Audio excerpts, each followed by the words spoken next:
नाही, ही तर सुरुवात आहे. आता जवळपास 21,000ची लीड आम्हाला 11व्या राऊंडमध्ये मिळालेली आहे.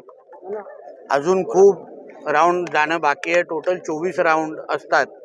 म्हणून मला विश्वास आहे की जो आम्हाला अपेक्षित विजय होता तो त्याच पद्धतीचे आकडे तुम्हाला 24व्या राऊंडपर्यंत दिसतील असा माझा ठाम विश्वास आहे. म्हणून त्या पद्धतीची तयारी आमच्या सगळ्यांची आहे. कुडाळ आणि राजापूर येथेही मोठ्या प्रमाणात लीड नारायण राणेंना दिसतंय, जिथे उबाटाचे आमदार आहेत. काय सांगा?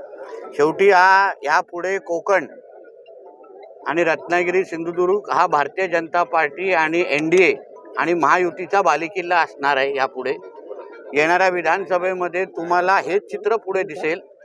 म्हणून इकडच्या जनतेचे आता अजूनपर्यंत 24व्या राऊंड नंतर मी त्या मतदारसंघाच्या जनतेचा निश्चित पद्धतीने आभार मानेन. पण जी काय सुरुवात आहे ती निश्चित पद्धतीने दमदार आहे. उमेदवार आहेत विनायक राऊत, त्यांनी आपण 2.5 लाख मतदार सांगितलं. काय सांग? कुठले विनायक भाऊराव राऊत किंवा लहू राऊत? म्हणजे आता आम्हाला कन्फ्युजन झालंय. कारण का आता असं दिसतंय की विनायक लहू राऊत ह्या राऊतांपेक्षा पुढे जात आहेत.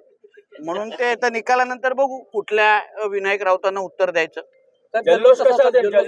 जल्लोषसाठी जसं तुम्हाला सांगितलं ना, आम्ही सगळ्या चार्जिंग मोडवर आहोत.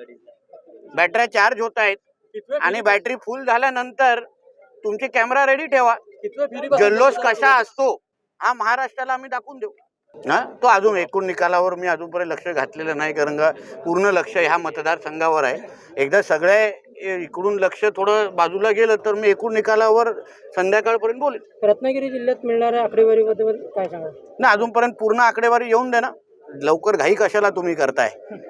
अजून घाई करू नका. अजूनपर्यंत 14 राऊंड जायचे आहेत. 14 राऊंड झाल्यानंतर टोटल 24 राऊंडचं योग्य पद्धतीने विश्लेषण आम्ही करू आणि आपल्या समोर आमचं मत मांडू. कोकणात पहिलंच कमळ रुजलंय. हो, आता ह्या पुढे पहिल्यांदा नाही, ह्या पुढे कोकणामध्ये कमळच रुजणार, घड्याळच रुजणार आणि धनुष्यबाणच रुजणार एवढं विश्वासाने सांगतो.